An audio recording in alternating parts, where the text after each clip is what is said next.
Hello everyone, welcome to my channel. इस video में मैं आपको बताऊंगा कि किस तरीके से हम ब्लैंक सेल्स होती हैं उन्हें हम एक्सेल में किस तरीके से ढूंढ सकते हैं और उन्हें वीबीए के थ्रू भी हम किस तरीके से हाईलाइट करा सकते हैं। जैसे होता क्या है कि हमारे पास जैसे कि बहुत ज़्यादा डेटा है और उसमें हमारे पास ब्लैंक सेल्स काफ़ी सारी हैं, मतलब हर एक रो में है, कॉलम में है। कोई ऐसा वो नहीं है कि पूरी रो ही ब्लैंक है, मतलब कहीं कहीं पे ब्लैंक है। तो हम मतलब दो तरीके से उसे करके देखेंगे। पहले हम उसे मैनुअली करेंगे जो हमारे पास एक्सेल के ऑप्शंस होते हैं, और सेकेंड टाइम हम करेंगे वीबीए के थ्रू। वीबीए की जैसे आप प्रीवियस ट्यूटोरियल में भी देखा होगा, कलरिंग वाला किया था, कलर किए थे जिसमें हमने वीबीए के सेल, तो उसी से हम जैसे हाईलाइट कर देंगे उसमें कोई सा भी कलर डाल के। तो इसलिए मैंने बड़ा कॉम्प्लेक्स सा डेटा लिया है, कुछ मतलब वैसा डेटा नहीं है, तो इससे आप अपने जो भी डेटा हो सकता है उससे रिलेट कर सकते हैं। ये मतलब एक कॉमन सा एग्जांपल है।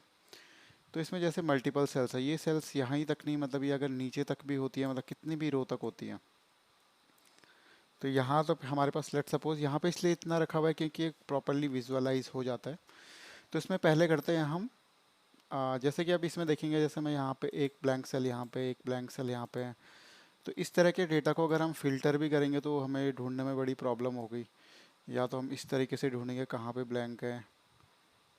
तो इस तरह का ये बड़ा कॉम्प्लेक्स सा डेटा बन जाता है। इसमें अगर आपको ब्लैंक सेल को हाईलाइट करना है, या तो कोई पर्टिकुलर आपके पास कोई एरर आता है, या तो कोई पर्टिकुलर नंबर है, कंट्रोल एफ करके ढूंढेंगे, या तो उसमें ब्लैंक करके कंट्रोल एफ, इस तरह से ढूंढेंगे, मतलब काफ़ी प्रॉब्लम हो जाती है इससे, मतलब ढूंढने में, मतलब वो स्पेस को ढूंढ रहा था एक्चुअली। तो हमें ब्लैंक सेल को ढूंढना है या तो हाईलाइट करवाना है हमें। तो इसमें मैं आपको दो तरीके से बताऊंगा किस तरीके से हम हाईलाइट करा सकते हैं। पहले एक्सेल के थ्रू बताऊंगा, एक्सेल में हम इस तरह के डेटा में हम किस तरह से ब्लैंक सेल्स को हाईलाइट करा सकते हैं। तो सबसे पहले जैसे मैंने अपने डेटा को सिलेक्ट कर लिया, ये पहले हम मैनुअली करते हैं, मतलब जो एक्सेल में हमारे पास ऑप्शंस होते हैं। डेटा को सिलेक्ट करने के बाद होम टैब में क्लिक करना है हमें, सिंपली जो रिबन होता है हमारे होम टैब का। देन फाइंड एंड सिलेक्ट, और यहाँ पे आता है गो टू स्पेशल की कमांड। इस पर क्लिक करने के बाद यहाँ पे हमारे पास बहुत सारे ऑप्शंस होते हैं, तो हमें इसमें खाली ब्लैंक को सिलेक्ट करना है। ब्लैंक को सिलेक्ट करने के बाद ओके कर दोगे जैसे इसे, तो ये खाली उन रोज को हाईलाइट कर देगा जो भी इस पूरी रेंज में हमारे पास ब्लैंक सेल्स हैं।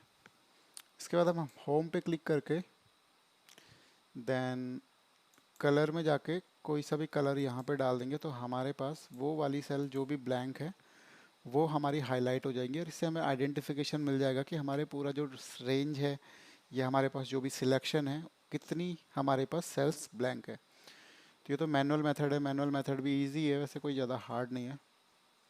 सिंपली डेटा सिलेक्ट करना है, home tab, find and select, and then go to special, then blank select करके दैट्स ऑल। ओके करके एंड देन यहाँ पे जाके बाद में आपने इसको कुछ छेड़ना नहीं है क्योंकि सिलेक्शन ऑलरेडी रहेगा, और यहाँ पे जो मर्जी कलर है आप वो वाला यूज़ करके अपनी सेल्स को हाईलाइट कर सकते हैं। राइट, अभी मैं ये पूरा फॉर्मेट हटा देता हूँ यहाँ से। इसके बाद हम करते हैं वीबीए के थ्रू। ऑल्ट F11 प्रेस्ट करते हैं, तो यहाँ पे मैंने ऑलरेडी कोड बना रखा था, तो इसको मैं हटा देता हूँ फिलहाल, और यहाँ पे स्टार्ट करते हैं।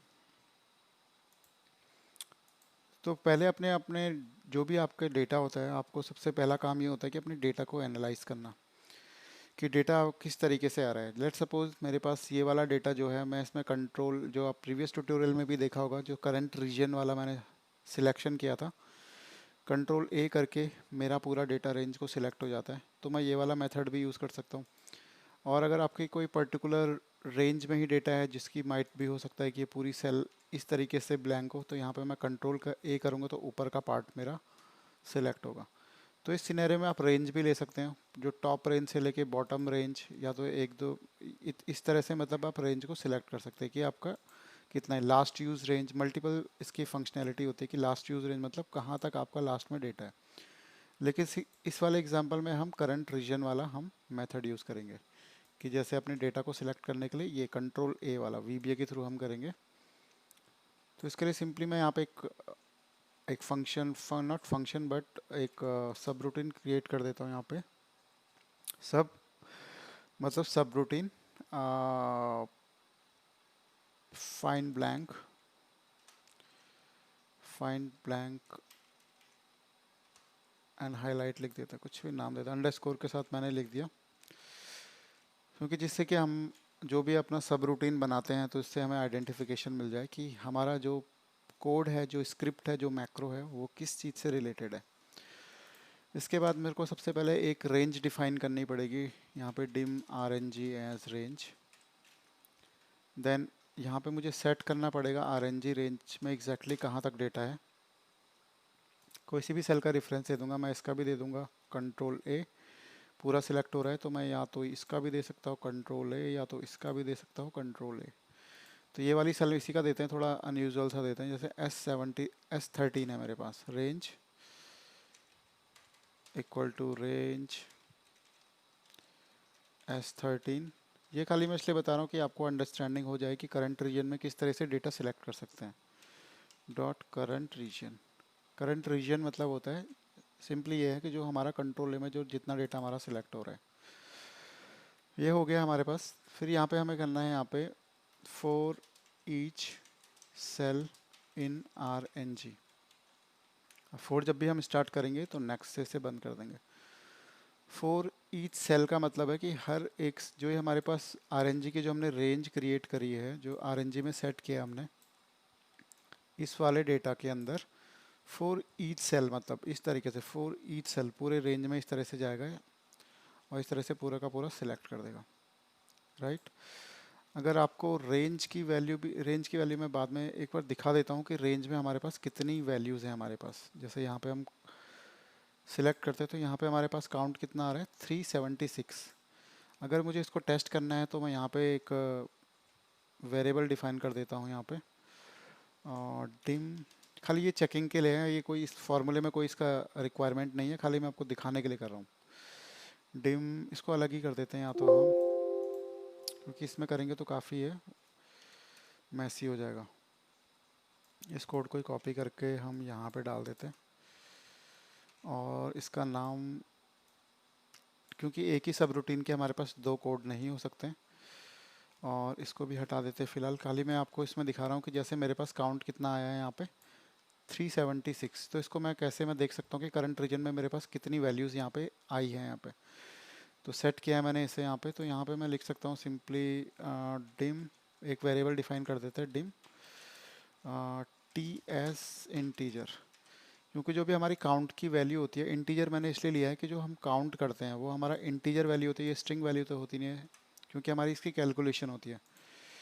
तो डिम यहाँ पे लिखते हैं T equal to application, actually मैं काउंट का फंक्शन लगा रहा हूँ इसमें, application dot worksheet function dot count. Count में लिख देंगे आर एन जी हमारा जो ये जो हमने सेट किया था, ठीक है। फिर इसे हम मैसेज बॉक्स में रिफ्लेक्ट करा देते हैं और इसको रन करते हैं यहाँ पे। तो अब देखेंगे 376 हमारा मैसेज बॉक्स में आया है, मतलब जो करंट रीजन में हमारी वैल्यू स्टोर हुई है वो 376 उसने काउंट लिया है, मतलब यहाँ से यहाँ तक जो हमारे पास वैल्यू है। जैसे हम सिलेक्ट करें तो 376 आ रहे हैं, मतलब करंट रीजन में ये हमारी हमारी वैल्यू स्टोर हुई है। तो फॉर ईच सेल में क्या होता है, जो 376 हमारे पास जो वैल्यूज़ आई हैं हर एक सेल में, वो हर एक सेल में जाएगा, मतलब पहले यहाँ जाएगा इस तरीके से, और सारी सेल में के करके जाएगा। जैसे 376 सेल में डेटा वो गया और वहाँ पे उसे डेटा नहीं मिला, या तो मतलब उसके बाद इस पूरी रेंज में जाने के बाद उसे जहाँ जहाँ पे उसे डेटा नहीं मिलेगा वहाँ पे जो भी हम अपनी कंडीशन देंगे, एक्शन देंगे, उसके अकॉर्डिंगली वो एक्शन वहाँ पे परफॉर्म कर देगा। तो एक्चुअली बताने में काफ़ी हार्ड होता है, लेकिन जब आप इसे मैनुअली टेस्ट करोगे तो आपको काफ़ी इजी लगेगा। डिबग मोड में रन करोगे तो यहाँ पे हमने क्या किया था, रेंज डिफाइन करी थी, उसे हमने सेट कर दिया था। फिर for each cell R N G, हर एक सेल में क्या एक्शन परफॉर्म करवाना है, तो हम यहाँ पे इफ़ की कमांड दे देंगे। If cell dot cell equal to blank, then मतलब इस पूरी सेल में से अगर कोई भी सेल ब्लैंक होती है और इफ़ जब भी लगाते हैं तो हम एंड इफ से उसे क्लोज कर देते हैं। तो हमारे पास अगर कोई भी सेल अगर ब्लैंक होती है तो हमें क्या परफॉर्म कराना है, तो हम यहाँ पे लिख देंगे cell dot interior dot colour index equal to 4। और हमारा कोड ऑलमोस्ट तैयार हो गया। इसे रन करा के देख लेते हैं, टेस्ट कर लेते हैं, रन करते हैं। तो अब देखेंगे पूरा का पूरा उसने जहाँ जहाँ पे ब्लैंक था वहाँ पे उसने पूरा का पूरा हाईलाइट कर दिया। और कलर इंडेक्स में 5 लिखते हैं यहाँ पे, फिर रन करते हैं तो इसका कलर चेंज हो गया 6 7, मतलब ये कलर होते हैं 56 तक होते हैं हमारे में मैक्सिमम, और इसके आगे करेंगे तो इसमें एरर आ जाएगा। तो इस तरीके से आप जो भी ब्लैंक सेल्स होती है उनको सिलेक्ट कर सकते हैं मैनुअली, या फिर मैनुअली कर सकते हो जैसे मैंने एक्सेल के थ्रू बताया था, होम टैब में जाने के बाद स्पेशल वैल्यूज़ में जाके, या तो सिंपल कमांड ये वाला एक वीबीए का फंक्शन बना, फॉर्मूला मतलब सब रूटीन बना सकते हैं स्क्रिप्ट, और वहाँ पे आप इसको परफॉर्म कर सकते हैं। मतलब ये तो हाईलाइट का था, इसके अलावा आप इसमें और कुछ भी कर सकते हैं कि जहाँ जहाँ पे सर्ल डॉट इंटीरियर लिखा है मैंने, और इसके आगे भी मतलब कोई और एक्शन परफॉर्म करवाना चाहते हैं कि जैसे इस वाली वैल्यूज़ में नो डेटा लिखना है तो यहाँ पे लिख देते हैं हम cell equal to no data.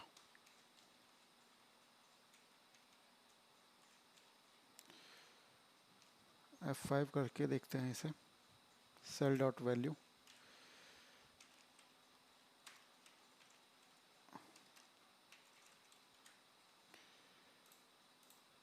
तो आप देख सकते हैं कि यहाँ पे नो डेटा लिख के आ गया है, राइट। तो कलर कराने के अलावा मतलब आप अपनी सेल की वैल्यू को भी चेंज करना चाहते हैं तो वो भी कर सकते हैं। तो मतलब ये हमारा एक तरह से फॉर ईच इफ़ वाली जो भी कमांड होती है हमें एक स्ट्रक्चर दे देती है। इफ़ वाली कमांड हमें को एक वैलिडेशन दे देती है कि ये वाली वैल्यू होगी तो ये परफॉर्म करना है, ये होगा तो ये परफॉर्म करना है। उसके बीच में जो भी एक्शन होते हैं वो आप अपने अकॉर्डिंगली लिख सकते हैं। कोई भी एक्शन आपको कॉपी करा कर किसी और शीट में पेस्ट करवाना है, उन वैल्यूज़ को डिलीट करवाना है, कलर करवाना है, कुछ वैलिडेशन लगाने हैं उनमें, तो आप इनके बीच में वो काम कर सकते हैं, इस एरिया में काम कर सकते हैं।